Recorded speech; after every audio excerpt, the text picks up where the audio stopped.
Hello everyone, my name is Manjit Singh and I am a legal intern at LEXIS and Company. I am a third year LLB student of Lord Law College.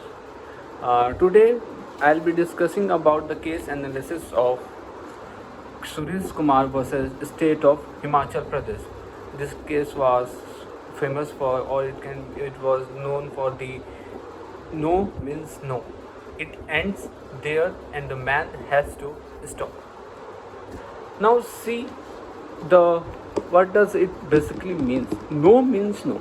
The simplest of sentence have become most difficult for some men to understand. No does mean yes. It does not mean that the girl is shy. It does not mean that he has to keep pushing her.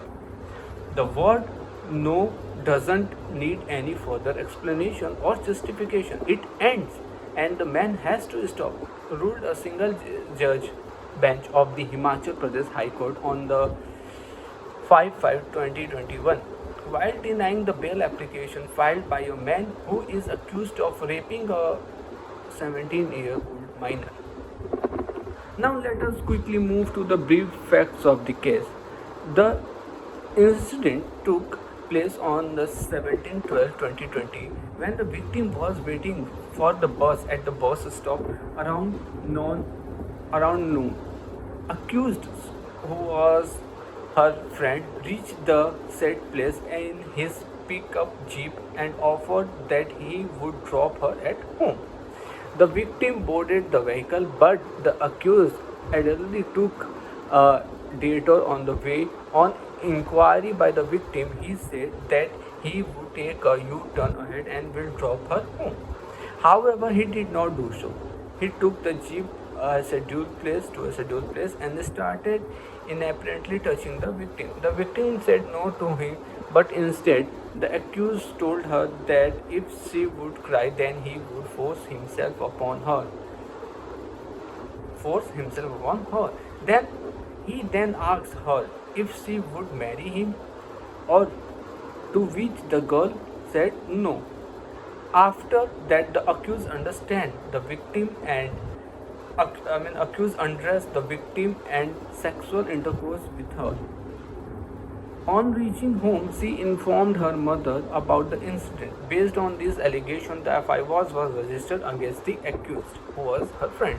The accused was charged with the rape under the Indian Penal Code, as well as the offence under the protection of children from sexual offences, which is known as POSCO Act. Since the victim was 17-year-old, as she was minor, the petitioner is 26 years, is in custody since 18 to 2020 under the Section 376 of the IPC and the Section 4 of the POSCO Act. Earlier, the petitioner had filed a petition under the Section 439 CRPC before this court, which was registered as CRMP number 210 of 2021, but the same was dismissed with liberty to file fresh. Now let us move to the statement of the victim. The victim stated in her statement under Section 164 CRPC that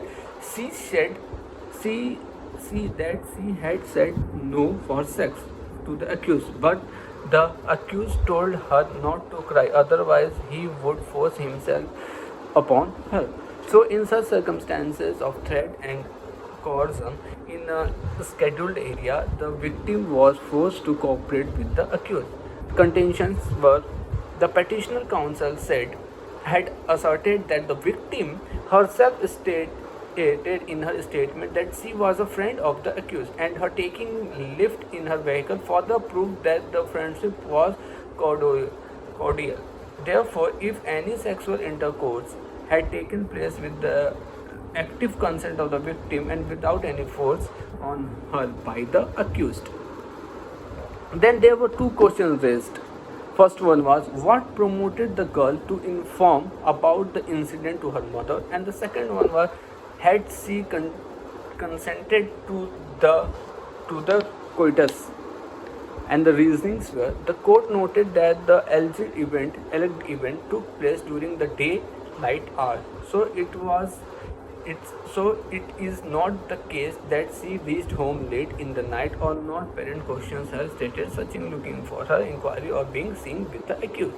She could have easily concluded the incident because as per her version no one had noticed them. If the sexual act was with her will, she would have told anyone about same and tried to conceal at the same time. The victim voluntarily narrated the incident to her mother. Prima facie points towards the genuineness of the incident. Now the judgment came. The court held that the accused fails to make out a case for bail. The petition is dismissed with liberty to file a new bail application in case of charged circumstances. The girl said no to the accused when he stated touching her, but he continued. The judge observed it no however implies consent to zeal and desire to explore or feel each other in a romantic love. Neither the absence of resistance nor the unwillingness submission implies consent for sexual intercourse in any way or in any language.